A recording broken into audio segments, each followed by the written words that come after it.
nasta'inu wa la umuri dunya wa din. Wassalatu wassalamu ala asrofil anbiya'i wal mursalin wa ala alihi wa sahbihi ajma'in, amma ba'du. Yang terhormat Bapak Setio Nugroho selaku Kepala Sekolah SDN 3 Ketanon. Yang terhormat Bapak dan Ibu guru mulai dari kelas 1 sampai kelas 6 SDN 3 Ketanon. Pertama-tama marilah kita panjatkan puja dan puji syukur kepada Allah Subhanahu wa taala karena berkat taufik serta hidayahnya kita bisa berkumpul di pagi hari ini dalam acara sosialisasi penerapan budaya positif Guru Penggerak Angkatan 4 Kabupaten Tulungagung dengan keadaan sehat walafiat. Amin. Sholawat serta salam senantiasa tak lupa kita curahkan kepada junjungan Nabi Agung kita Muhammad Sallallahu Alaihi Wasallam. Semoga dengan bacaan sholawat serta salam kita diberikan syafaatnya di yaumul qiyamah. Bapak dan Ibu guru yang saya hormati, di sini saya selaku moderator sekaligus pemateri ingin membacakan susunan acara pada hari ini. Izinkanlah saya menyampaikan hasil pelatihan saya mengikuti guru penggerak selama 3 bulan ini. Pertama-tama, acara yang pertama yaitu adalah pembukaan, yang kedua adalah sambutan dari Bapak Kepala Sekolah, dan yang ketiga adalah penyampaian materi, serta yang keempat adalah penutup dan doa. Pertama-tama marilah kita buka acara ini dengan bacaan basmalah bersama-sama. Bismillahirrahmanirrahim. Menginjak acara yang kedua yaitu adalah sambutan dari Bapak Kepala Sekolah kepada Bapak Setio Nugroho. Saya sampaikan. Silakan.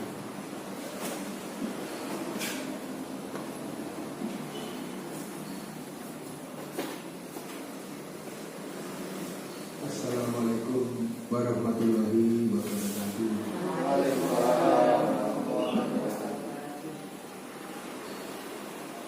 Puji syukur kehadirat Allah Subhanahu wa taala yang mana pada pagi hari ini kita dapat berkumpul di ruangan ini dalam keadaan sehat walafiat. Salawat serta salam tetap tercurahkan pada diri kita Nabi besar Muhammad sallallahu alaihi wasallam yang telah memimpin kita dari jalan kebenaran kebenaran. Bapak Ibu yang kami hormati, pada pagi hari ini kita dapat berkumpul di sini dalam acara, salah satu acara kegiatan dari guru penggerak, yaitu penerapan budaya positif. Dalam hal ini salah satu kegiatan ini dilaksanakan oleh Bapak Nanda Putra Trilaksana SPD dari SDN 3 Ketanon, Kecamatan Kedungwaru, Kabupaten Tulungagung. Saya selaku Kepala Sekolah SDN 3 Ketanon mendukung dari kegiatan Pak Nanda ini dalam melakukan kegiatan setiap tahap dari guru penggerak tersebut. Untuk kegiatan, salah satu kegiatan penerapan budaya positif ini, semoga nantinya dapat bermanfaat bagi siswa-siswi sekolah kami, juga dapat menjadikan contoh bagi sekolah lain atau teman-teman yang kelas lain dalam menerapkan budaya positif bagi siswa-siswi. Demikian juga anak-anak nantinya juga terbiasa dengan budaya positif tersebut, sehingga nantinya dapat berguna bagi keluarganya, bagi masyarakat maupun bagi negaranya dengan adanya sikap-sikap dari budaya positif tersebut. Bapak Ibu yang kami hormati, kiranya kalau ada panjang lebar nanti malah menjadikan kegiatan ini kurang bermakna, dan nantinya kegiatan ini penuh sepenuhnya saya serahkan pada Bapak Nanda untuk melaksanakan. Demikian sambutan singkat dari saya.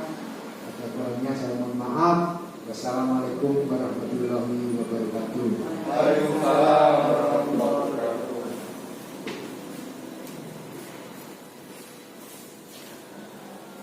Saya ucapkan terima kasih kepada Bapak Setia Nugroho atas dukungan yang telah diberikan. Semoga bermanfaat bagi kita semua. Menginjak acara yang ketiga, yaitu inti dari acara hari ini, penyampaian penerapan budaya positif. Sebelumnya saya mengucapkan banyak terima kasih kepada Bapak Setia Nugroho yang mana telah memberikan izin kepada saya, memberikan kesempatan kepada saya untuk menyampaikan hasil pelatihan ataupun pendidikan guru penggerak yang sudah saya laksanakan selama kurang lebih 3 bulan ini. Sekilas saja, sebetulnya di 3 bulan terakhir ini saya sudah belajar dan menghabiskan 1 modul, yang mana isi modul tersebut yaitu tentang filosofis pendidikan menurut Ki Hajar Dewantara. Yang kedua, bagaimana kita menjadi seorang guru, peran apa saja dan nilai apa saja yang kita miliki. Dan yang ketiga adalah penerapan ataupun penyusunan visi misi sekolah. Dan yang terakhir yaitu adalah penerapan budaya positif. Sebelum masuk ke inti dari sosialisasi hari ini, yang pertama saya ingin menyampaikan sekilas saja tentang filosofis pendidikan menurut Ki Hajar Dewantara. Sebetulnya Bapak, Ibu guru di sini saya yakin sudah mendengar apa istilah merdeka belajar. Bahwa asalnya panjenengan memiliki pengalaman-pengalaman yang lebih daripada saya. Akan tetapi di sini saya berharap kita sama-sama belajar, Pak Guru. Jadi meskipun saya di sini nanti yang menyampaikan, tapi kita sama-sama belajar. Apa yang menjadi permasalahan kedepannya bisa kita selesaikan bersama, dan apa yang bisa kita dapatkan itu bisa menjadi bekal kita dalam melakukan perbaikan sebelumnya. Oke. Yang pertama adalah filosofis pendidikan menurut Ki Hajar Dewantara. Menurut Ki Hajar Dewantara, bahwasanya pendidikan adalah persemaian benih-benih kebudayaan dalam masyarakat. Ki Hajar Dewantara memiliki keyakinan bahwasanya untuk menciptakan manusia yang beradab, maka pendidikan menjadi salah satu kunci utama untuk mencapainya.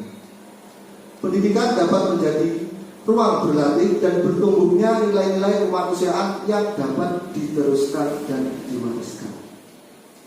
Seperti kita ketahui bahwasanya kalau kita melihat pendidikan pada masa penjajahan, pada saat Belanda, pendidikan di Indonesia ini hanya bisa diikuti dan dilakukan oleh kaum bangsawan saja.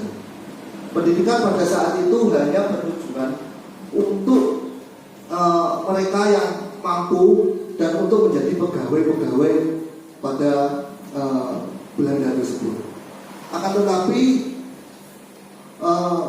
muncul sesosok Ki Hajar Dewantara ini, dia mendirikan taman siswa. Nah, ini adalah awal pertamanya pendidikan kita tumbuh.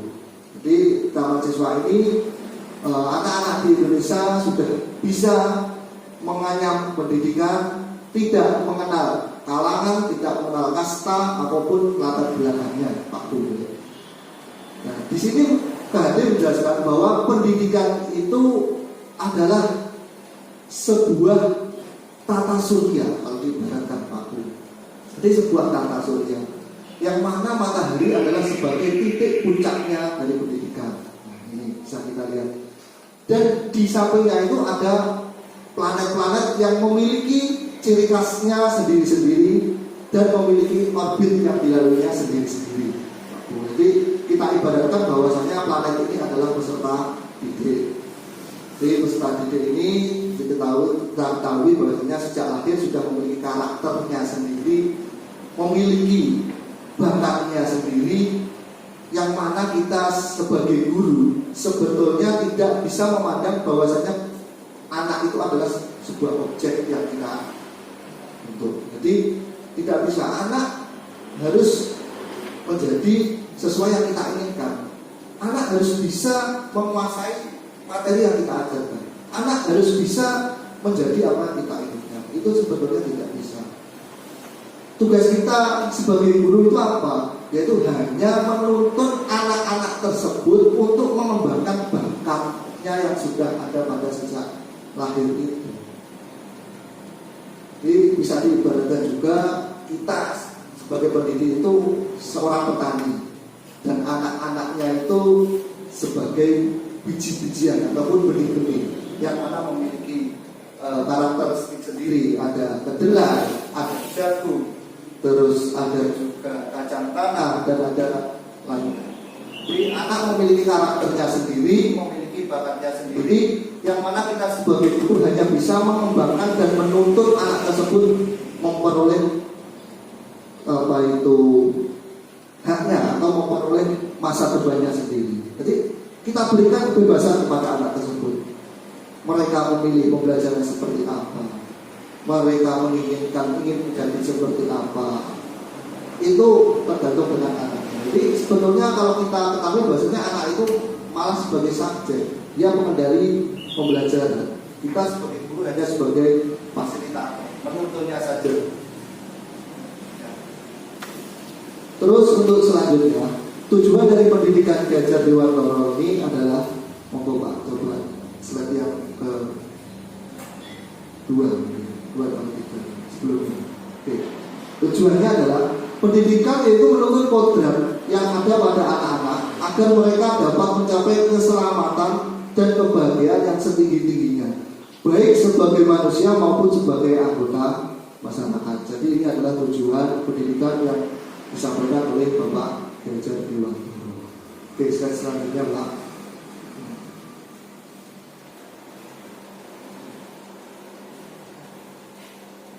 Oke, jadi ini hanya sekilas saja. Nah, ini adalah muara pendidikan kita saat ini. Seperti yang digencar-gencarkan oleh Bapak Menteri kita, bahwasanya anak harus memperoleh merdeka belajar. Semua pembelajaran yang kita lakukan harus berpusat pada anak, berpusat pada murid. Berikanlah mereka kebebasan. Kita hanya bisa menuntut mereka. Kita hanya bisa menuntut mereka dalam kebebasan itu dan memberikan batasan-batasannya. Seperti itu.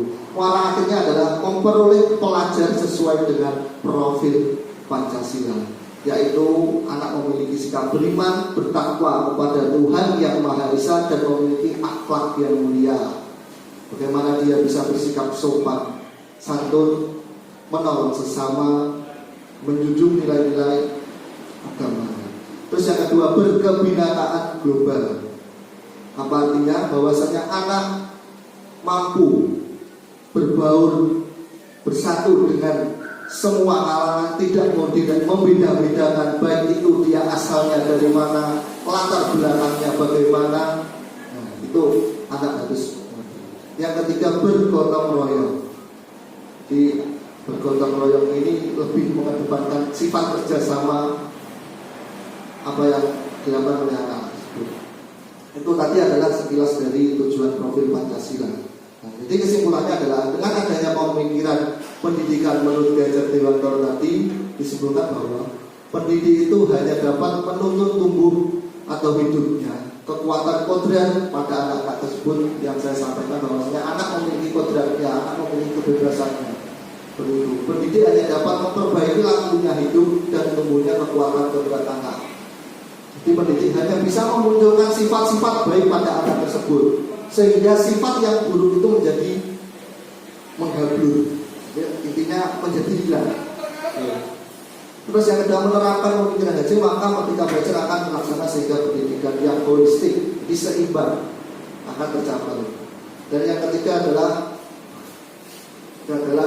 anak-anak mampu meroleh merdeka belajar. Ini yang paling utama. Mungkin itu sedikit saja, sekilas, yaitu tentang filosofis Ki Hajar Dewan Toro, pendidikan menurut Ki Hajar Dewan Toro. Kita santai saja Pak Bu. Kita santai saja, kita belajar bersama. Yang penting nanti pulang di sini kita semua mendapatkan manfaatnya, itu yang utama.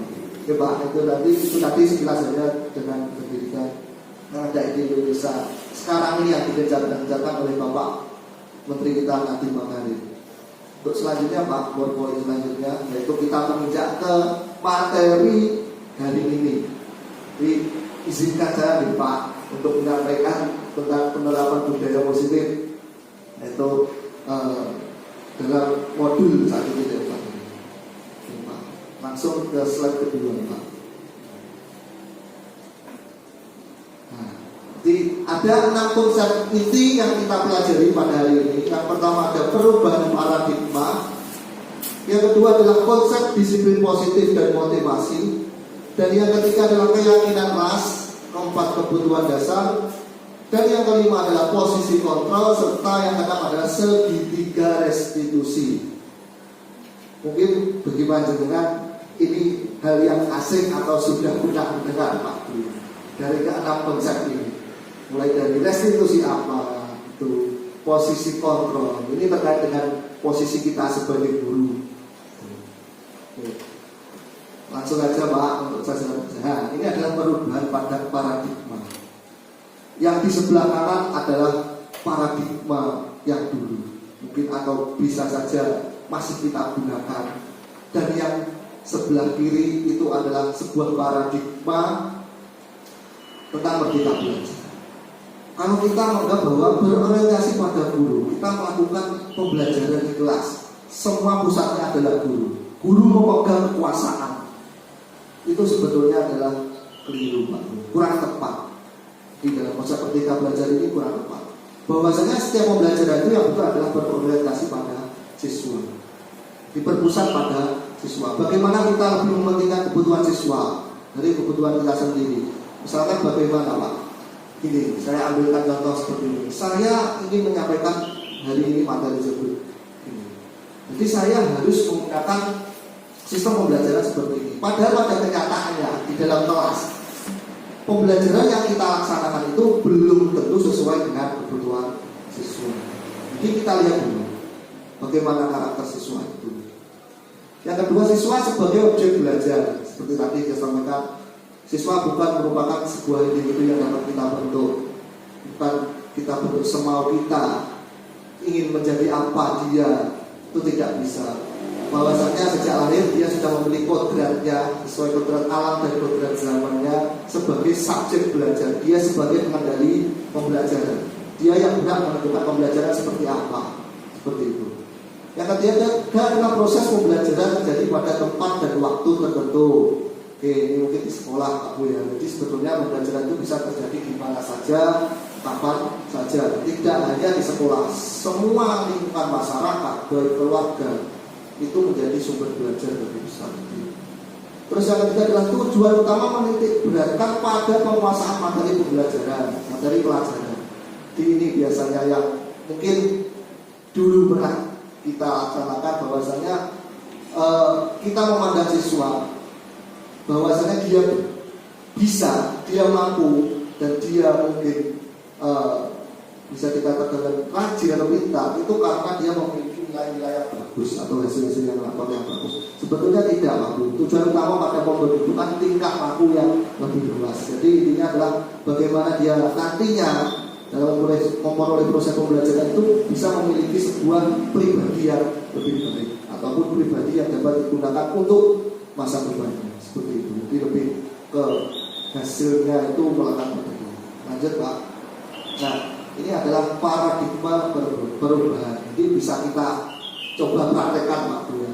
saya minta bantuannya kepada salah satu ibu guru untuk maju ke depan atau pak gurunya, mungkin Bu Siti Komsatun, mohon untuk maju, dan satunya Bu Siti Karomah, monggo Bu. Coba kita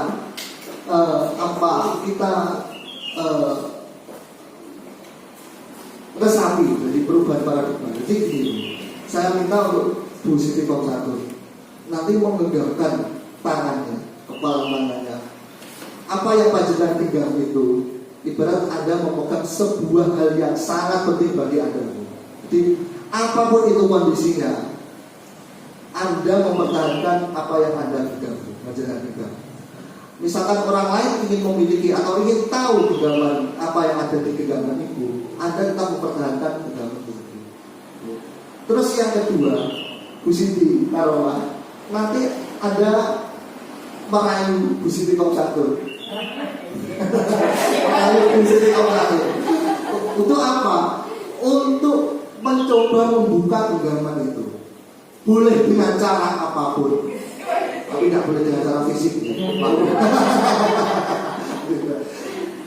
Jenengan rayu, jenengan bujuk Bu Siti Komsatun untuk bisa membuka genggaman tersebut. Oke, tapi monggo Bu. Mun jenengan iming-iming nopo, jenengan nopo niku seolah-olah bukan mau membuka genggaman tersebut. Bukan mungkin posisi. Nah, Terus akhirnya dibuka orang. terserah Ayo,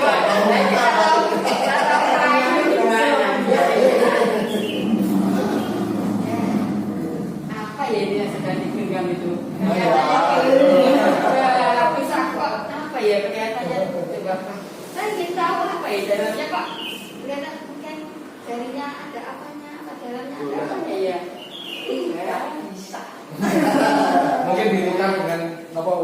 Mau minta berapa? Dibeli. Mungkin itu di dalamnya pada uang. Kalau uangnya 1.000 satu kali 3.000.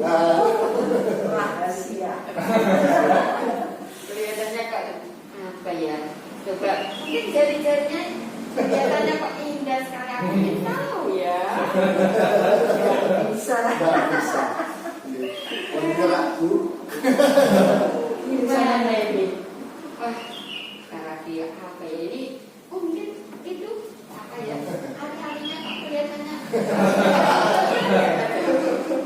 tidak bisa. Oh, Sudah wes nyerah aku. Tidak bisa merayu. matur suwun Bu Siti Komsatun Bu. Oke, apa kesimpulannya Bapak Ibu? Bahwasanya tadi hukum tetap mempertahankan apa yang dimilikinya di genggaman tangan tersebut, sedangkan orang lain atau bisa tadi Bu Siti Karomah merayu hukum. Kalau kita telah lebih jauh, bahwasanya ini pandangan kita terhadap peserta didik kita.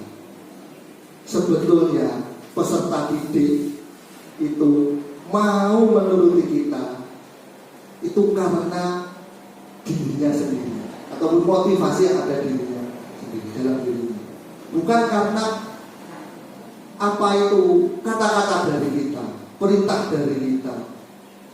Itu sebetulnya dalam diri siswa itu sendiri. Jadi apa yang kita lihat bahwasanya siswa atau peserta didik kita itu, oh Pak Anda mau menyuruh anaknya atau tolong kamu jangan ramai di kelas saat pembelajaran. Dia itu bukan karena dia waktu terhadap saya, itu karena dia memiliki kemampuan untuk diam. Apa yang kita lihat bahwasanya kita berpikir, oh anak itu ketika saya ingin menyuruh atau ingin memerintah dia, nah itu karena kita, karena perintah kita. Itu sebetulnya keliru. Oke Pak, lanjut Pak, coba kita lebih jelas. Apa yang kita pikirkan itu adalah sebuah ilusi Pak. Jadi guru dapat mengontrol murid, sejatinya tidak bisa. Murid memiliki kebebasannya sendiri. Bagaimana dia bisa ingin ketika dibilang dengan pak gurunya atau bu gurunya, ketika dia tidak mau, nah itu karena timbul dari dirinya sendiri. Kritik dan membuat orang bersalah dapat menguatkan karakter. Nah, ini yang paling berbahaya sebetulnya. Bahwasanya kita kadangkala sebagai guru, saya pribadi dulu menganggap bahwasanya memberikan penjelasan kepada murid yang membuat murid itu merasa sangat bersalah. Nah, itu sangat salah sebetulnya. Karena apa? Dampaknya itu nanti akan besar kepada murid. Ketika dia merasa bersalah, dia tidak mampu mengeluarkan unek-uneknya, kalau bahasanya itu, mengeluarkan unek-uneknya, ingin menyampaikan apa, dia hanya bisa memendamnya sendiri. Karena dia merasa bersalah, karena takut. Nah, itu yang nanti ketika dia sudah tidak mampu menahannya, maka akan sangat berbahaya begitu. Terus ada semua penguatan positif, efektif dan bermanfaat. Orang dewasa memiliki hak untuk memaksa. Nah, ini kadang disalahkan kita sebagai guru, kita sebagai pengendali pembelajaran mampu membentuk karakter peserta didik sesuai dengan kemauan kita, sesuai dengan keinginan kita. Nah, itu keliru. Karena apa? Peserta didik sejatinya memiliki kebebasannya dan memiliki hubungannya sendiri. Sifatnya sudah ada alami sejak dia lahir. Tinggal tugas kita adalah menuntunnya, memunculkan sifat-sifat baiknya dan menggabungkan sifat-sifat buruknya. Seperti itu, agar sifat buruknya itu tidak terlihat lagi. Jadi kita tidak bentuk, jadi kita munculkan saja. Lanjut Pak. Nah, ini adalah perubahan paradigma stimulus, respon dan teori kontrol. Bisakah kita mengontrol seseorang? Jadi intinya bisa Pak. Pak, menurut panjenengan, bisa nggak kita mengontrol orang? Tidak bisa. Karena nanti kembali lagi dia memiliki kebebasan. Kita mencoba mengubah orang agar berpandangan sama dengan kita. Kita ke teori kontrolnya, kita berusaha memahami pandangan orang lain tentang dunia. Perilaku buruk dilihat sebagai suatu kesalahan. Semua perilaku memiliki tujuan. Nah, yang benar adalah semua perilaku memiliki tujuan. Bila mana ada anak-anak yang sering jahil kepada temannya, yang sering rame, jangan sampai kita artikan bahwa anak tersebut nakal seperti itu misalkan. Anak tersebut tak baik. Tapi kita harus melihat bahwa apa yang dilakukan anak itu memiliki sebuah alasan, atau dia ingin kebutuhan akan kebebasannya, kebutuhan perhatiannya, kebutuhan rasa sayangnya, yang ingin mendapatkan perhatian dari orang lain. Kita harus tahu terlebih dahulu. Jangan sampai kita mendoktrin bahwasanya kamu sering rame, kamu sering jaya kepada teman, kamu adalah anak yang berakal. Itu keliru, karena dia sejatinya memiliki tujuan sendiri yang harus kita gali. Orang lain bisa mengontrol saya, tidak, tadi sudah dipraktekkan dengan positif komsatu dan positif aroma. Hanya Anda yang bisa mengontrol diri Anda sendiri. Kapan panjenengan mau? Itu. Saya pemaksaan ada pada saat bujukan gagal. Kolaborasi dan konsensus menciptakan pilihan-pilihan yang baru. Jadi jangan sampai kita beranggapan bahwa dengan kita menghadapi peserta didik, ketika kita sudah agak jenuh mungkin ya, kita melakukan pemaksaan kepada peserta didik sehingga peserta didik itu bisa bertindak atau berubah sesuai dengan kita. Itu jangan, karena itu nanti dampaknya sangat fatal. Model berpikir menang kalah dan model berpikir menang-menang. Jadi yang paling benar adalah model berpikir menang-menang. Bagaimana misalnya seandainya ada permasalahan antara anak si A dengan si B berkelahi, yang A ini jahil kepada si B. Nah, kita sebagai penengah, sebagai guru harus bisa intinya mengatasi permasalahan tersebut ketika anak yang jahil ini tidak dirugikan dan anak yang dijahil ini juga tidak dirugikan. Karena anak yang jahil ini pasti memiliki alasannya sendiri. Nah, atau memang dia ingin bebas seperti itu. Lanjut Pak. Intinya adalah teori kontrol menyatakan bahwa setiap perbuatan baik itu perbuatan buruk maupun baik dilandasi oleh 5 kebutuhan dasar manusia. Ini nanti kita bahas. ada istilah hampir akhir. Begitu juga murid-murid, maka guru diharapkan tidak menghakimi murid dengan kesalahan yang diperbuatnya. Tapi guru menuntut mereka memahami perbuatan mereka dan mencari solusi dari permasalahannya, sehingga murid menjadi manusia yang lebih memahami nilai-nilai keyakinan yang harus dijalankannya. Semoga pada akhirnya murid memiliki motivasi intrinsik untuk menjadi murid manusia yang lebih baik. Jadi intinya adalah murid mau berubah dengan sendirinya. Jika melakukan kesalahan, dari murid mau memperbaiki dirinya dengan sendirinya, dengan motivasinya diri sendiri. Seperti itu. Lanjut. Apakah makna disiplin? Ini adalah konsep yang kedua. Bisa diartikan disiplin adalah belajar. Dalam budaya kita, makna disiplin dimaknai dengan suatu yang dilakukan seseorang pada orang lain untuk mendapatkan kepatuhan, untuk menaati peraturan.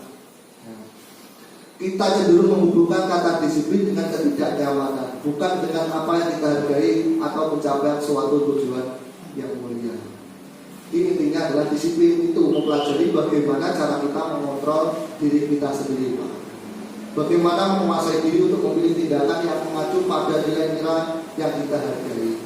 Kadang-kala kita menaati sebuah peraturan karena kita takut terhadap konsekuensi aturan tersebut. Kalau peserta didik seperti ini, saya nanti kalau datang terlambat, takutnya saya dimarahin oleh Bukom, misalkan, oleh Pak, ya begitu. Dia jadi terpaksa, ya, jadi dia terpaksa menaati peraturan tersebut. Padahal kalau kita lebih jauh bahwasanya peraturan itu ada untuk membuat keyakinan kita, manfaat dari peraturan tersebut.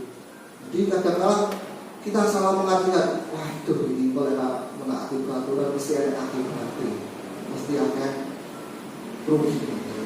Sebetulnya peraturan itu ada karena untuk melekatkan suatu hal peraturan itu pada diri kita. Yang nantinya ketika peraturan itu tidak ada, nah kita sudah tidak ada, itu masih melekat pada diri kita. Seperti itu. Jadi lebih memandang jauh. Lanjut Pak. Nah, Bapak pendidikan kita Ki Hajar Dewantara berpesan bahwasanya di mana ada kemerdekaan, disitulah harus ada disiplin yang kuat. Sungguh pun disiplin itu bersifat self-disiplin, yaitu kita sendiri yang mewajibkan dengan sekeras-kerasnya. Tetapi itu sama saja. Sebab jikalau tidak cakap melakukan self-disiplin, wajiblah penguasa lain mendisiplinkan kita. Dan peraturan demikian itulah yang harus ada di dalam suasana yang merdeka. Selanjutnya Pak, jadi intinya seperti ini. Ketika kita tidak bisa mendisiplinkan kita sendiri, kita belum bisa memunculkan motivasi intrinsik atau di dalam diri kita. Kadang-kadang kita juga membutuhkan bantuan ataupun nasihat-nasihat dari orang lain. Nasihat-nasihat ini yang berupa membangun. Jadi agar apa tujuannya? Agar disiplin yang ada di dalam diri kita itu bisa tumbuh. Kalau seandainya kita tidak bisa menumbuhkan motivasi yang ada di dalam diri kita. Di situ Ki Hajar menyatakan bahwa untuk mencapai kemerdekaan atau dalam konteks pendidikan kita saat ini, syarat utamanya adalah harus ada disiplin yang kuat. Disiplin yang dimaksud adalah disiplin diri, berasal dari dirinya sendiri, yang memiliki motivasi internal. Jika kita tidak memiliki motivasi internal, maka kita memerlukan pihak lain untuk mendisiplinkan kita atau memotivasi eksternal, karena berasal dari luar, bukan dari dalam kita sendiri. Jadi kita meminta bantuan kepada orang lain untuk memunculkan motivasi kita, memunculkan niat kita untuk bisa melakukan sebuah disiplin. Lanjut. Kalau sebagai pendidik, tujuan kita adalah menciptakan anak-anak yang memiliki disiplin diri, sehingga mereka bisa berperilaku dengan mengacu pada nilai-nilai kebajikan universal dan memiliki motivasi intrinsik bukan ekstrinsik. Jadi berilah anak kesempatan untuk bisa memunculkan motivasi yang ada dalam dirinya, kesadaran pada dirinya sendiri, pada sebuah peraturan. Jadi jangan sampai peraturan yang kita buat itu menjadi sebuah paksaan bagi peserta didik. Tapi kadang-kadang kita ya sudah namanya aturan harus kita patuhi ya. Tapi ya minimal ayo kita coba pola apa yang kita sedikit kita sendiri. Nah, dan kita doakan semoga anak-anak juga segera muncul Pak ya. Karena kan kalau anak SD mungkin untuk memunculkan motivasi tersebut susah ya, istilahnya meraba-raba dirinya sendiri itu susah, sangat susah, saya yakin itu. Jadi memang katakanlah ya Bu Siti, Pak Putra itu adalah ayo dong, karena aturan ini ya kudu ditaati. Gimana coba ya, malah katakanlah ya terpaksa, tapi ya kita pelan-pelan saja kita ubah. Lanjut Pak. Oke, teori motivasi perilaku manusia. Nah ini yang tadi saya singgung. Mereka menaati peraturan karena satu, untuk menghindari ketidaknyamanan atau hukuman. Jadi mereka bisa takut karena hukuman, konsekuensinya jika tidak melakukan itu. Karena apa yang akan terjadi apabila saya tidak melakukannya, apakah saya nanti akan mendapatkan sanksi atau hukuman. Nah, yang kedua, untuk mendapatkan imbalan dari orang lain atau institusi. Kadang-kala kita menaati peraturan karena ada sesuatu di belakangnya, seperti itu. Untuk menghargai diri sendiri, menjadi insan sesuai harapan kita. Nah, ini yang mungkin paling benar. Untuk kita sendiri, minimal untuk kita sendiri. Nah, setelah kita sendiri, mungkin untuk orang lain. Jadi kita harus sadar bahwasanya kita melakukan hal ini itu bermanfaat bagi kita atau bagi orang. Dan saya akan menjadi orang yang apa? Maksudnya saya ingin menjadi orang yang seperti apa jika saya melakukan kedisiplinan ini seperti itu. Dapat bagi saya ke depannya seperti itu. Lanjut Pak. Nah, ini sebuah konsep bagian bahwasanya kita bisa melakukan budaya positif. Saya yakin sebelumnya panjenengan sudah banyak melakukan budaya positif, minimal pada kelas panjenengan. Apa contohnya? Seperti kita sebelum mulai pembelajaran diawali dengan doa, begitu. Bahkan kita kemarin juga sudah maka diklat kita menerapkan literasi, ya, literasi di awal pembelajaran. Bagaimana anak bisa menjaga kebersihan di dalam kelas itu juga termasuk budaya positif yang sudah kita lakukan. Budaya positif itu ada karena adanya peraturan kelas. Nah, yang perlu digarisbawahi Pak Bu, peraturan kelas ini ada, kalau bisa jangan kita yang menentukan. Misalkan di kelas 5 harus datang jam 7. Kalau tidak jam 7 saya minta keluar kelas. Misalkan saya seperti itu. Nah, itu berarti peraturan dari saya sendiri. Nah, kalau bisa peraturan itu ada karena kesepakatan kelas. Kita libatkan anak-anak. Ya, jadi kita sistem demokrasi begitu. Kita libatkan anak-anak. Ayo kita membuat peraturan kelas. Nah, setelah itu kita taati bersama-sama. Konsekuensinya apa jika tidak melakukan peraturan tersebut? Nah, kita ajak anak sehingga nanti anak itu saya yakin mau memunculkan unek-uneknya, mau memunculkan isi hatinya. Misalkan kemarin saya sudah mencoba melakukan, ayo kita sudah menginjak ke semester 2, peraturan apa yang kita rubah, peraturan apa yang perlu kita benahi atau kita tambahkan. Seperti itu. Kalau tidak mengerjakan PR Pak, selama 3 kali orang tua dipanggil, ada yang bilang seperti itu. Kalau masuk kelas harus keset terlebih dahulu Pak. Jadi biarkan anak-anak yang menentukan peraturannya sendiri. Nah, setelah peraturan itu terbentuk, tujuannya adalah apa? Untuk menciptakan sebuah keyakinan. Nah, berbeda dengan peraturan. Kalau keyakinan ini sudah melekat pada diri seseorang, sudah melekat pada anak tersebut. Nah, kalau saya yakin kalau peraturan itu berasal dari anak, kemungkinan anak lebih cenderung bisa mematuhi peraturan tersebut. Nah, peraturan ini nantinya menjadi sebuah keyakinan yang mana tanpa kita suruh, tanpa melihat peraturan itu, anak sudah melakukan dengan sendirinya, karena sudah yakin bahwasanya apa yang saya lakukan ini sudah betul. Yaitu tujuannya itu adalah untuk menerapkan budaya positif dan lingkungan positif. Kalau sudah positif berarti ya sudah baik. Lanjut. Nah, keyakinan kelas, hukuman dan penghargaan. Setiap tindakan atau perilaku yang kita lakukan di dalam kelas dapat menentukan terciptanya sebuah lingkungan yang positif.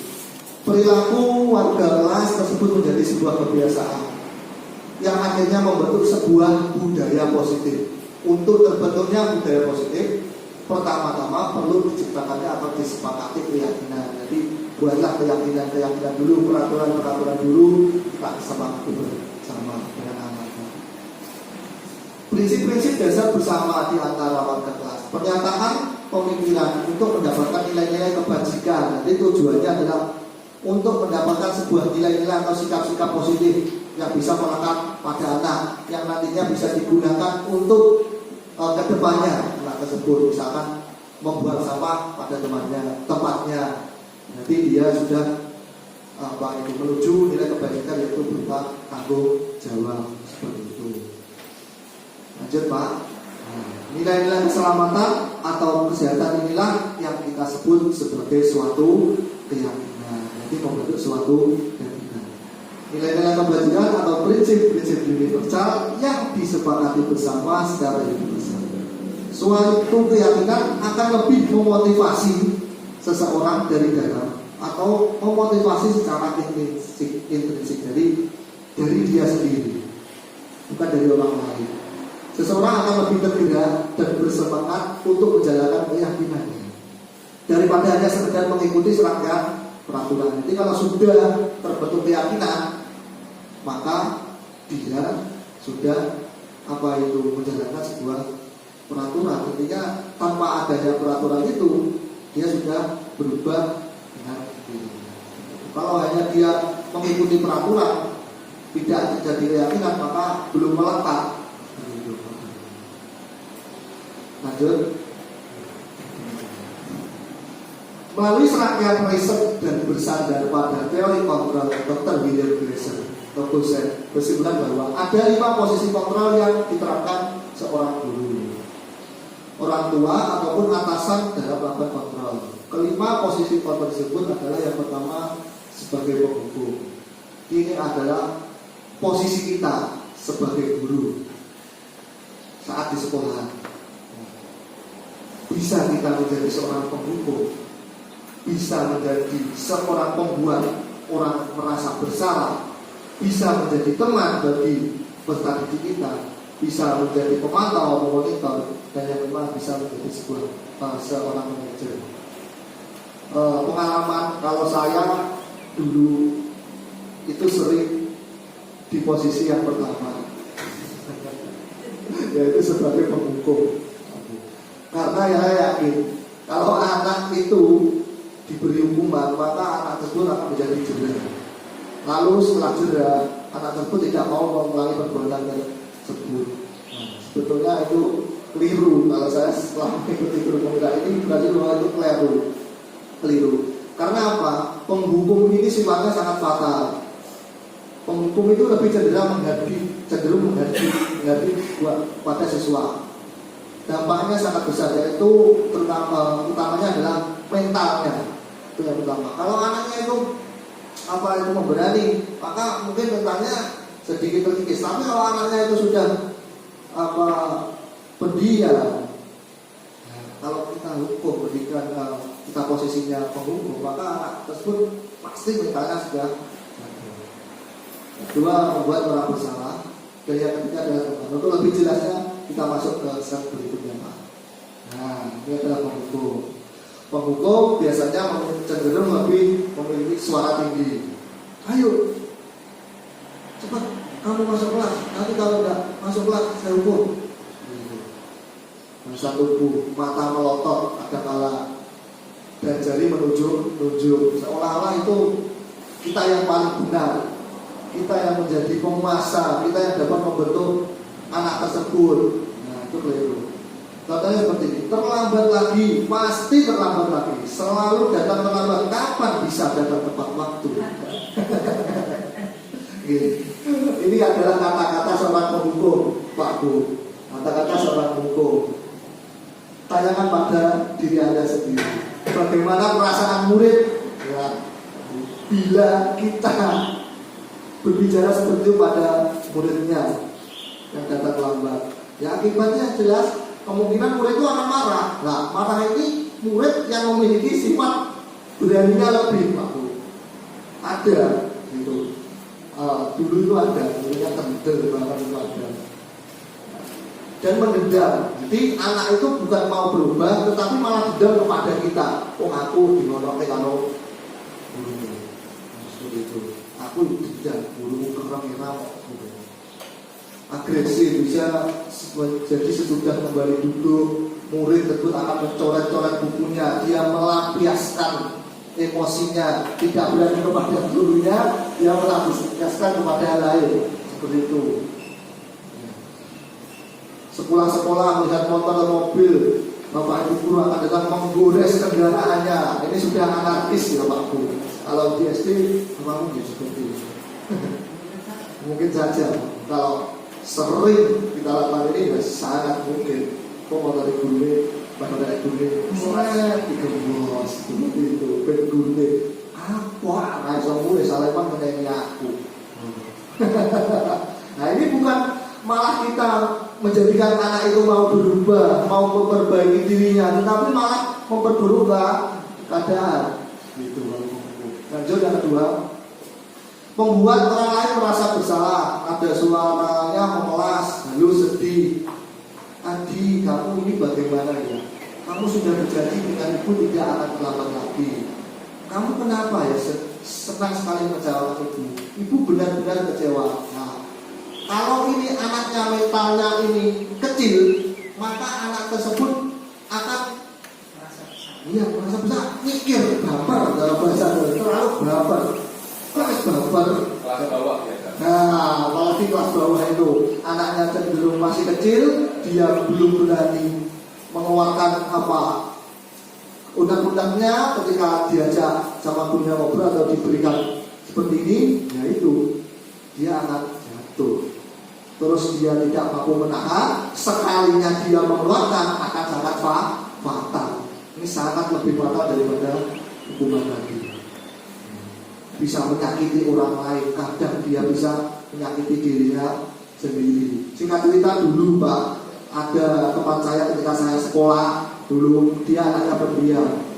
Terus ada suatu kejadian, mungkin dia memang salah, terus nama gurunya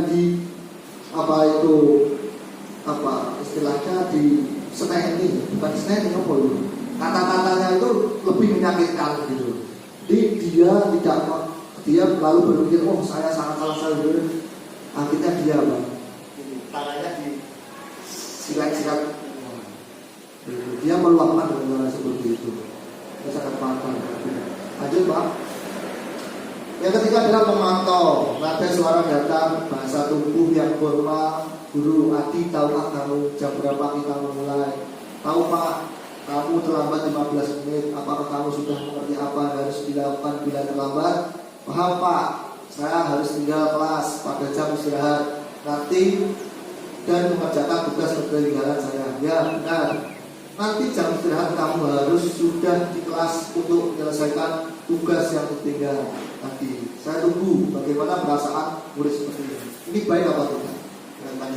Kalau seandainya kita sebagai guru dalam posisi pemantau ini, seandainya ada murid melakukan kesalahan, kita menanyakan dia melakukan kesalahan. Ya itu kadang-kala kendala kita, badan kita seperti itu. Jadi menurut saya ini posisi yang cukup baik. Jadi berikan dia kesempatan untuk meraba-raba sendiri kesalahannya, terus mengingat-ingat sendiri konsekuensinya berdasarkan kesepakatan kelas yang sudah disepakati bersama-sama itu tadi. Dengan begitu maka insya Allah murid akan lebih baik untuk kedepannya daripada kita bertindak sebagai penghukum dan membuat orang bersalah.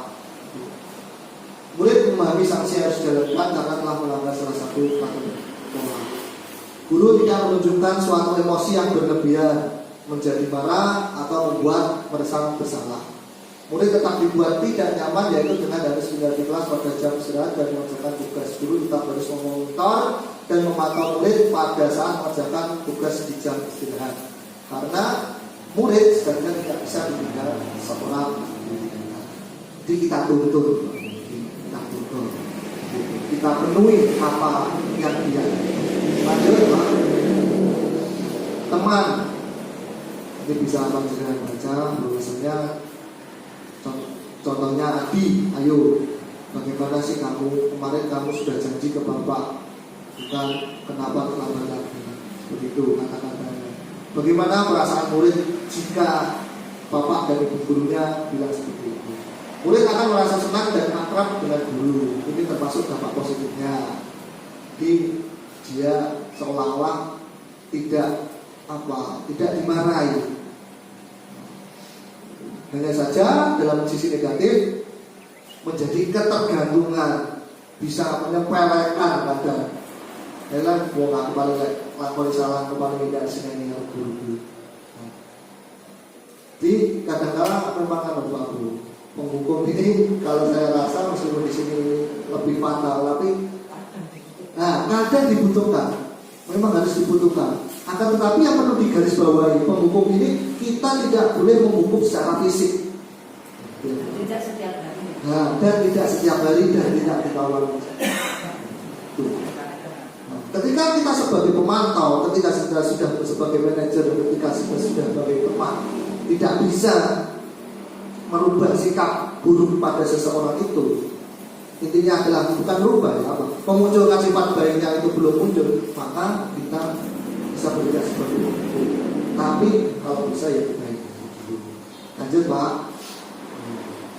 Ini sebagai manajer, nada suara yang tulus, bahasa tubuh tidak kaku, mendekat ke murid. Adi, apakah kamu mengetahui jam berapa setelah dimulai? Tahu, Pak, jam 7. Ya, jadi kamu terlambat. Kira-kira bagaimana kamu akan memperbaiki masalah ini? Saya bisa menanyakan teman saya, Pak, untuk mengejar tugas yang tertinggal. Dan seterusnya itu. Fokusnya adalah pada murid, bukan untuk membagian guru atau orang tua. Murid sudah mengetahui adanya suatu masalah dan sesuatu yang perlu terjadi. Bila guru mengambil posisi pemantau, guru akan melihat apa sanksinya dan peraturannya. Namun pada posisi manajer, guru akan lebih mengembalikan tanggung jawab pada murid untuk mencapai jalan keluar permasalahan. Jadi bedanya di sini. Berikan dia kesempatan untuk memperbaiki dirinya sendiri dan menyelesaikan masalahnya sendiri. Itu seperti itu. Tentunya jangan diberikan guru. Kita hanya menegurnya. Kita hanya membatasi hal yang istilahnya itu dampaknya itu. Lanjut, Pak. Oke. Hampir 1 jam ya. Kita boleh. Oke. Ini pun loyo nama Derai. Derai masih semangat ya. Oke. Lanjut, Pak Bu. Kita masuk ke contoh kasusnya. Menurut panjenengan ada permasalahan ini, terus itu masuk ke keyakinan atau kebajikan yang dituju. Kebajikannya seperti apa? Misalkan nomor 1, selalu kembalikan buku ke tempatnya. Berarti nilai kebajikannya apa? Yaitu memperoleh nilai tanggung jawab. Yang kedua, dilarang mengganggu orang lain. Mungkin apa ini? Mengganggu orang lain. Ini nilai kebajikannya yang dituju apa? Kira-kira tinggal rasa, apalagi kenyamanan bisa, ya kenyamanan bisa, tinggal rasa juga bisa. Hadir di sekolah 15 menit sebelum pembelajaran dimulai. Ini apa mungkin nilai kebajikan yang dituju? Iya, kedisiplinan. Dilarang melakukan kekerasan, toleransi, dan keselamatan bisa juga keselamatan. Dilarang menggunakan narkoba. Wah, ini nilai kebajikannya kesehatan. bergantian atau menunggu giliran. Gunakan masker ini juga jangan berlari di kelas atau koridor. Oke Pak, selanjutnya. Nah, ini dia pertanyaan. Selalu menunggu, tadi sudah benar tanggung jawab. Dilarang mengganggu orang lain, menghormati orang lain dan diri sendiri. Hadir di sekolah 15 menit sebelum pelajaran, disiplin menghormati orang lain, komitmen pada tujuan. Dilarang melakukan kekerasan, keselamatan, menghormati orang lain, sampai ke jangan berlari di kelas atau koridor. Ini adalah keselamatan dan keamanan. Nah, ini adalah sebuah peraturan yang nantinya kita bisa menanamkan sebuah keyakinan pada diri siswa. Kalau kita melakukan peraturan berdasarkan buku, maka kita sudah menanamkan sikap tanggung jawab pada peserta didik tersebut. Lanjut Pak. Oke, contohnya kita sebagai guru tugasnya mengajar, murid yaitu belajar. Tugasnya guru adalah mendidik, murid adalah mencoba. Oke, sampai guru tugasnya adalah peduli terhadap semua murid. Tugasnya murid adalah memeriksa, tugasnya kembali. Menjalankan keyakinan kelas. Kalau menjalankan keyakinan kelas ini sebetulnya tidak hanya guru saja, tetapi semuanya. Murid juga harus menjalankan. Karena apa? Tadi kita lihat bahwasanya keyakinan kelas karena adanya peraturan, dan peraturan itu kita sepakati bersama antara murid dengan gurunya. Seperti itu. Guru tugasnya bukan menyakiti atau disakiti. Saya yakin kalau sekarang tidak ada guru yang menyakiti muridnya. Menyakiti hati. Menyakiti hati, jangan Pak. Tidak ada. Tapi kalau murid menyakiti gurunya, ya juga tidak ada lah. Tidak ada. Jangan sampai ada. Disakiti itu juga jangan sampai. Meskipun kita beberapa kali melihat ada kasus seperti ini, ya kita doakan kasus ini tidak akan terulang kembali. Ada guru yang disakiti muridnya, ada guru yang menghukum muridnya bahkan secara fisiknya. Nah, itu jangan sampai itu terjadi. Karena tugas kita apa? Mendidik anak menjadi generasi bangsa ke depannya. Kalau kita salah mendidik, ya nanti bangsa kita sendiri akan hancur. Seperti itu. Memaksa murid untuk belajar. Jangan sampai kita memaksa. Biarlah murid tumbuh dengan sendirinya, motivasinya tumbuh dengan sendirinya untuk bisa belajar.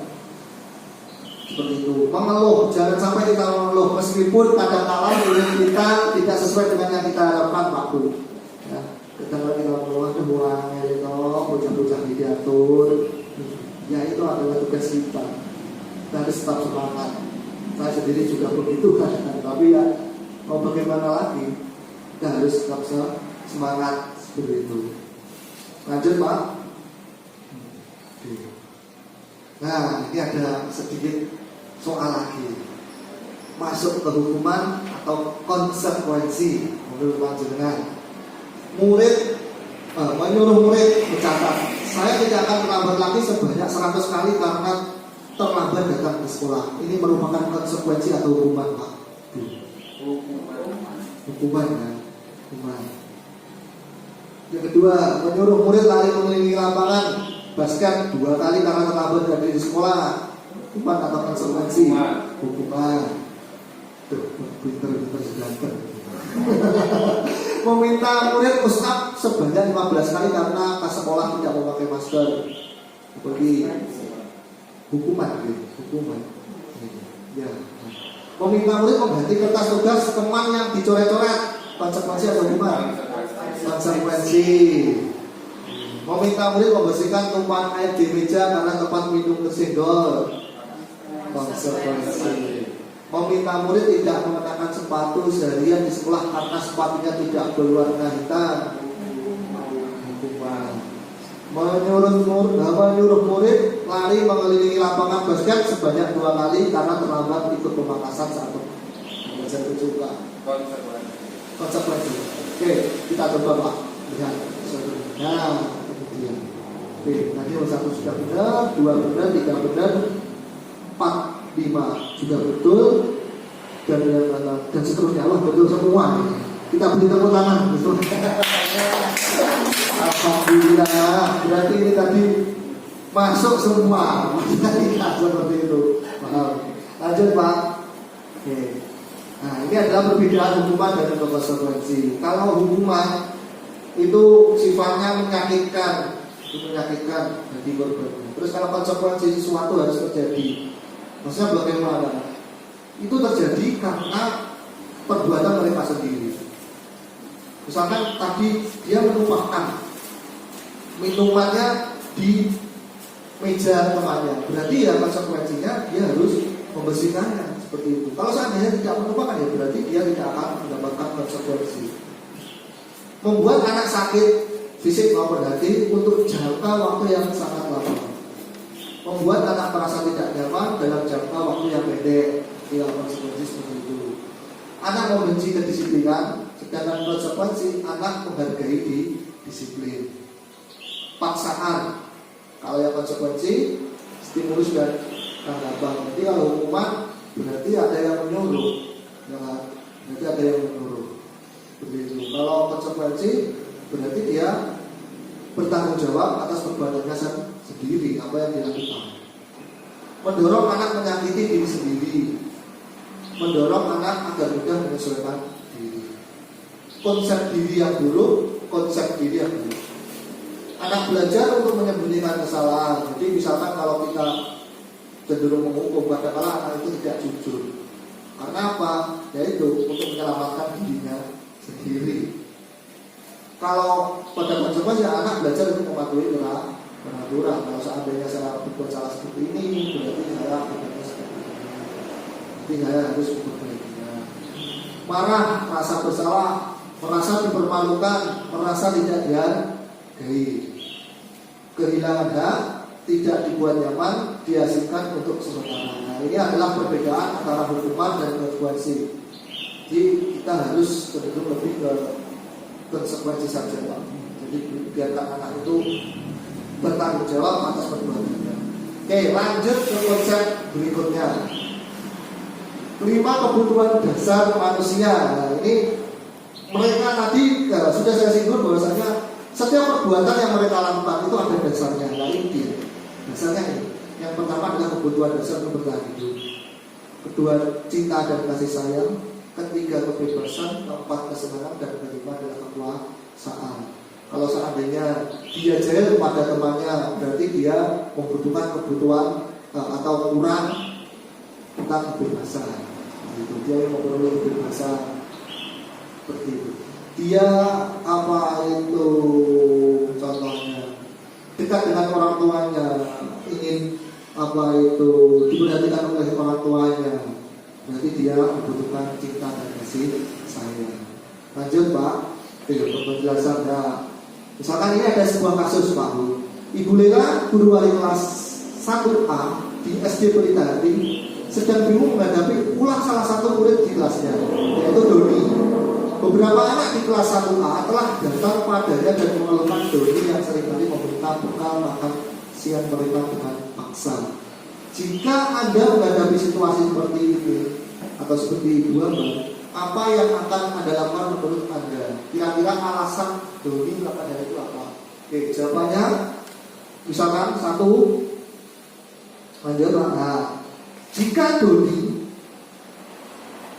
menjawab ia lapar dan orang tuanya tidak membawakan bekal makan siang, maka kebutuhan dasar yang sedang berusaha dipenuhi adalah kebutuhan untuk bertahan hidup. Ini jika jawaban Doni seperti ini. Jadi dia kurang tentang kebutuhan hidup. Yang kedua, jika Doni menjawab mengambil bekal temannya karena dia merasa senang temannya jadi memperhatikan dia, berarti dia ingin mendapatkan kasih sayang dari temannya. Jadi setiap alasan itu ada jawabannya sendiri-sendiri. Lanjut, apabila Doni merasa hebat karena temannya jadi takut dengan dia dan menuruti keinginannya, maka sebetulnya Doni sedang berusaha memenuhi kebutuhan dasarnya, yaitu kekuasaan. Dia ingin berkuasa. Begitu.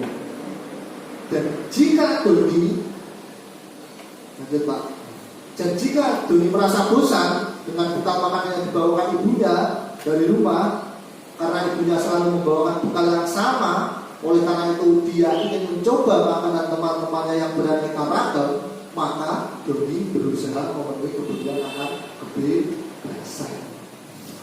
Jadi setiap perbuatan atau peserta didik kita yang lakukan itu sebetulnya kalau kita lihat secara jauh itu ada alasannya. Bisa kita lihat sesuai dengan jawabannya. Lanjut Pak.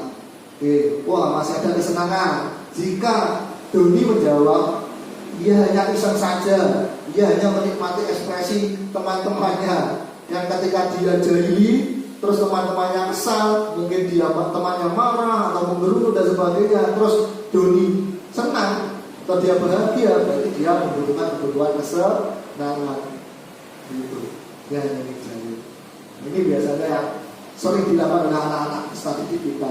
Jadi pada pacarnya, kalau pacarnya bisa ngewesu, nggak buka domen guyu. Nanti tadi kita kurang kebutuhan apa? Kesenangan Pak. Lanjut. Nah, ini di skip saja Pak. Nah, ini adalah posisi kontrol. Tadi ada penghukum, orang merasa bersalah, teman, monitor atau manajer. Nah, ini 5 posisi kontrol. Bedanya Pak Bu. Di yang pertama ada penghukum. Yang pertama ada penghukum. Penghukum itu lebih cenderung mengganti, menunjuk-nunjuk, menyakiti atau menindir. Contohnya seperti kalau kamu tidak melakukan, awas ya, rasakan. Nah, ini akibatnya fatal. Jadi hasilnya malah anak itu berbohong karena ingin selamat atau ingin aman, atau dia bisa meluapkan ke orang lain. Dia tidak bisa membalas gurunya, dia meluapkan emosinya kepada temannya. Nah, ini malah yang berbahaya. Yang kedua ada beban merasa bersalah, lebih cenderung berceramah dan mengatakan seharusnya, ibu kecewa, sebaiknya, dan sebagainya itu. Nah, akibatnya apa? Anak bisa menyangkal, berbohong, dan menyembunyikan. Dampaknya pada murid adalah murid merasa rendah diri. Tadi baper, betul. Nanti mikir terus teman membuat alasan-alasan untuk muridnya. Hasilnya apa? Pada periode ini menjadi berketergantungan, malah ngecek ini ya budaya lah. Oh ada yang lemah, menjadikan murid tidak mandiri atau malah tergantung dengan orang lain. Memantau, menghitung dan mengukur. Apa peraturannya? Seperti itu contoh kata-katanya. Pergerakan pada sanksi. Dan yang terakhir adalah manajer, mengajukan pertanyaan-pertanyaan, memberikan kesempatan untuk melakukan perbaikan. Lanjut Pak, langsung aja. Oke, ini adalah contoh diskusi. Kita lanjut saja Pak Bu ya. Ini kita skip. Lanjut Pak, lanjut saja. Langsung kita masuk ke restitusi saja Pak. Nah, ini adalah akhir dari cara mengatasi perbuatan-perbuatan peserta didik, yaitu adalah restitusi. Nanti dengan asik boleh kata restitusi ini. Restitusi adalah proses menciptakan kondisi bagi murid untuk memperbaiki kesalahan mereka. Jadi biarkan anak memperbaiki kesalahan dulu, lebih cenderung ke konsekuensi lagi. Jangan sampai kita menentukan dulu caranya menyelesaikan ini seperti ini. Jangan seperti itu. Biarlah anak menentukan bagaimana mengatasi permasalahan tersebut, bagaimana dia melakukan perbaikan-perbaikannya seperti itu. Karena apa?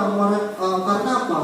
Nanti ketika itu berhasil, dia bisa kembali dengan karakternya dia sendiri, bahkan lebih kuat atau lebih baik, malah lebih baik.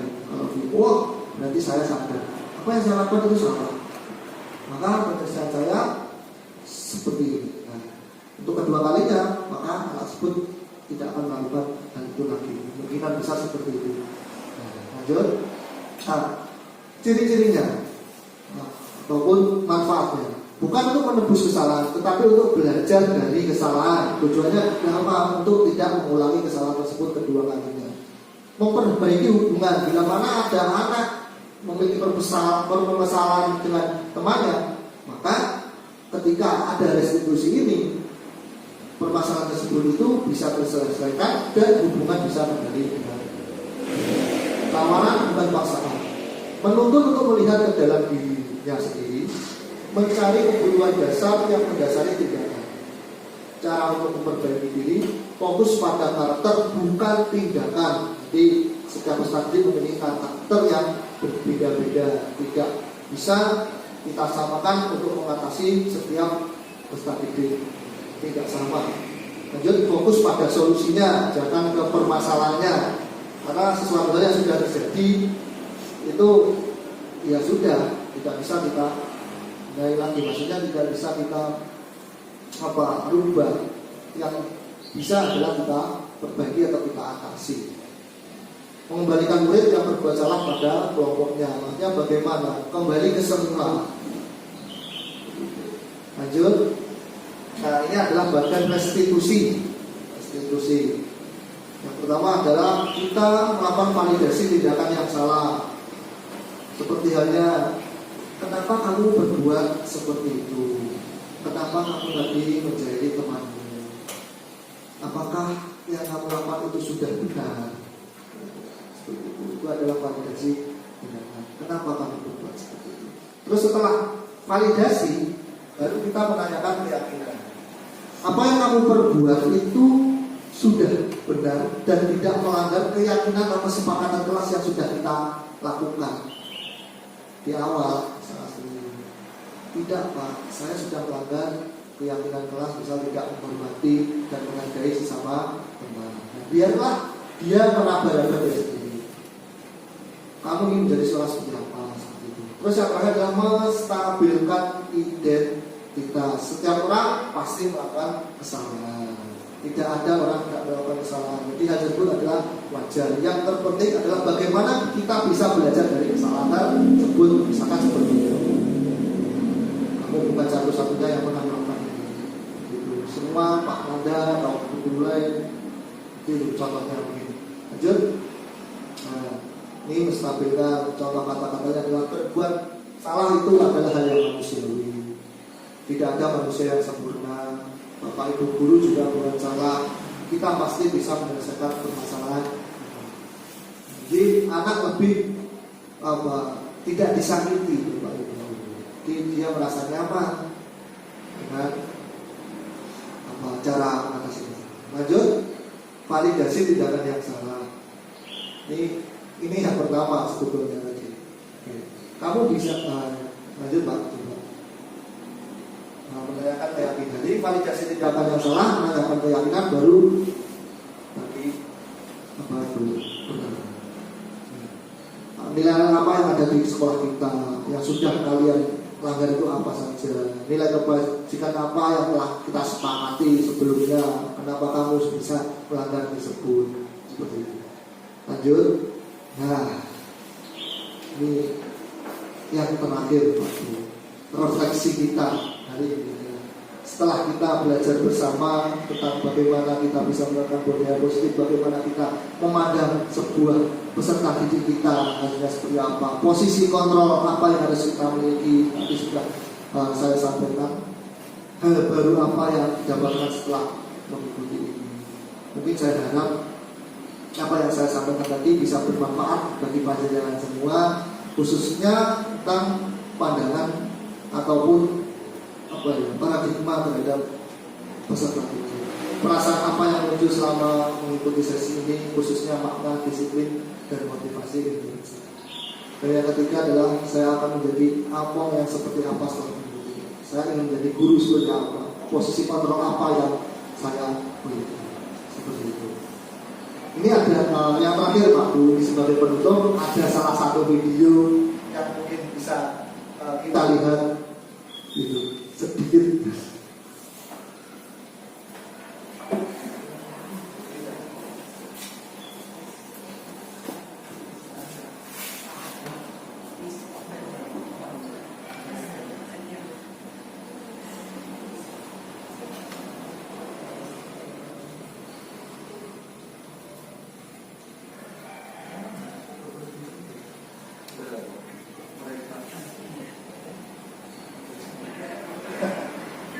ini sebetulnya ada apa suaranya. Ini adalah salah satu video bagaimana ada suatu permasalahan dan bagaimana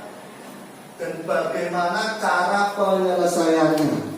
Jadi kita menggunakan sistem tadi menang-menang. Jangan sampai anak yang berbuat salah itu merasa dirugikan ketika menyelesaikannya. Terus anak yang menjadi korbannya itu merasa memperoleh keadilan. Oke, sebetulnya ini ada volumenya Pak Bu. Mungkin karena ini ditolokkan ke mereka. Tidak ada restitusi bagi kesalahan sehingga mereka bisa kembali pada kelompoknya dengan karakter yang lebih kuat. Ini tadi segitiga konsep segitiga restitusi, validasi gugatan, menarik keyakinan. Nah ini kasusnya. Coba di stop dulu, stop. Di kasusnya seperti ini. Ada salah satu siswa yang kebetulan siswanya itu sangat jahil kepada temannya. Jadi dia merasa bahwa ketika dia menjadi temannya, berarti dia sangat senang. Berarti dia kurang kebutuhan apa? Kesenangan ya. Kurang kebutuhan kesenangan. Nah, terus bagaimana cara kita mengatasinya? Ini ada video.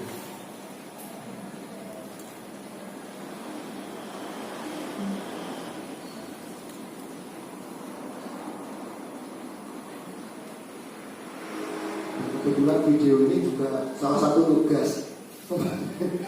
Ya, salah satu tugas yang harus dikumpulkan yaitu membuat salah satu contoh permasalahan, terus bagaimana cara menanggapinya.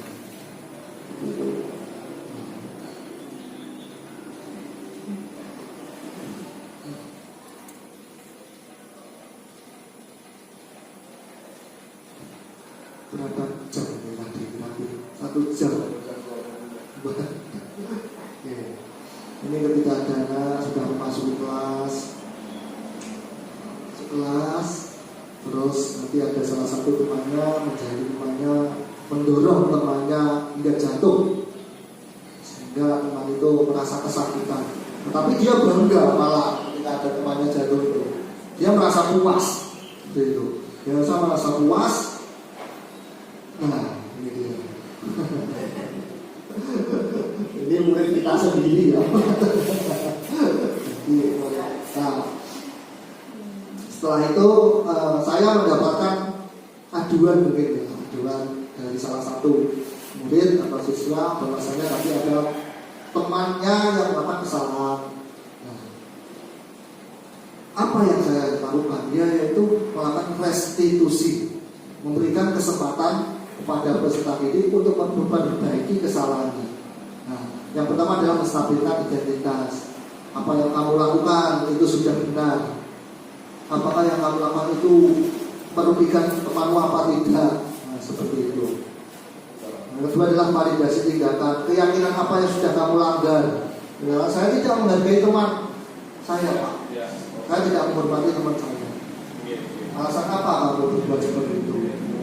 Jadi jangan sampai kita langsung menegur anak tersebut. Kita cari dulu alasan apa anak melakukannya itu.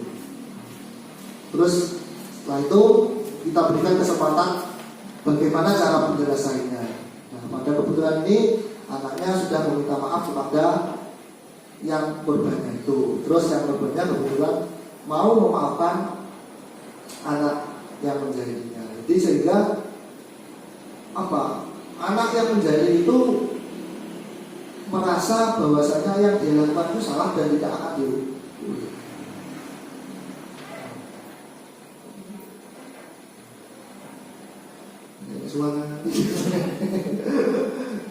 Itu mungkin sedikit gambaran dari kasus restitusi yang sudah saya praktekkan kemarin.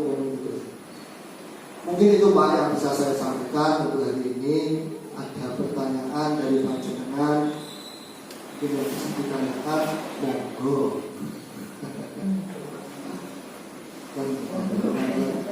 Monggo Putra.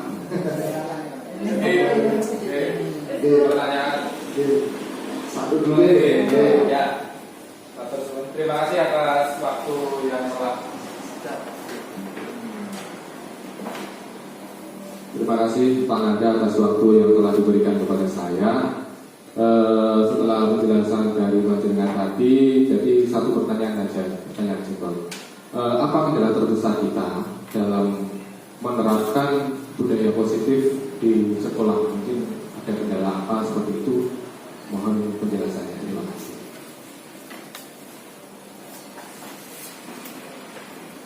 Terima kasih. Mungkin ada yang mau ditanya. Saya tampung dulu ya Pak. Ya. Ya, oke. Oke. Monggo.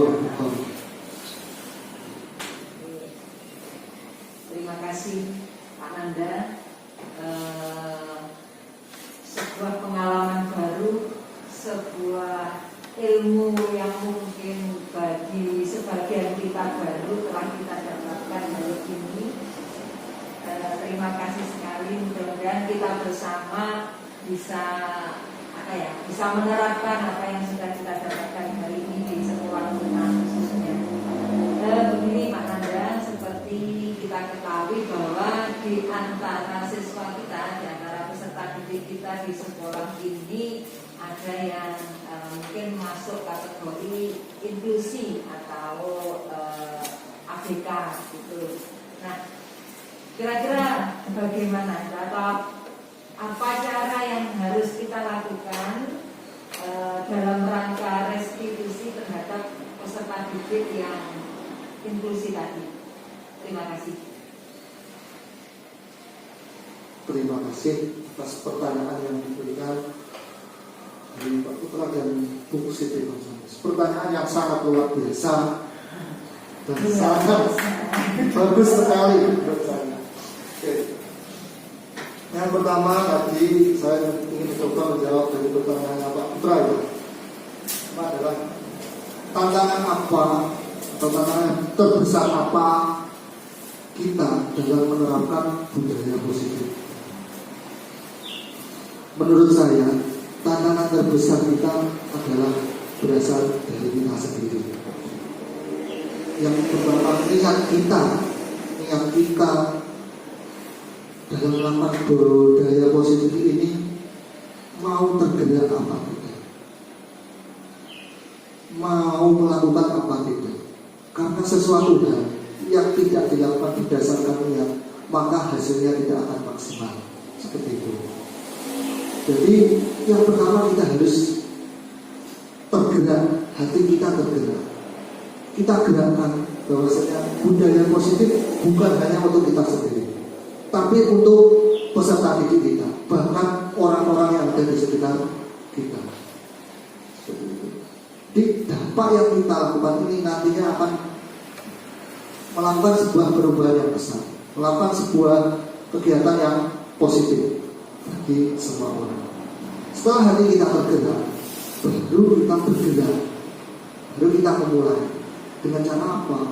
Dengan kita buat kesepakatan dengan yang terlibat, yaitu peserta didik. Dan yang ketiga adalah menggerakkan. Ini maksudnya adalah menggerakkan. Kita bisa menggerakkan peserta didik kita melakukan budaya positif. Kita sendiri, kita tanamkan bahwasanya apa yang kita lakukan ini sangat bermanfaat untuk kedepannya bagi kita. Jadi mungkin yang bisa saya sampaikan itu adalah niat kita sendiri. Tantangan terbesar kita adalah niat kita sendiri. Ya Pak. Yang kedua adalah ini pertanyaan yang sangat bagus. Kebetulan kita memiliki peserta didik ABK inklusi. Bagaimana cara melakukan restitusi pada anak tersebut?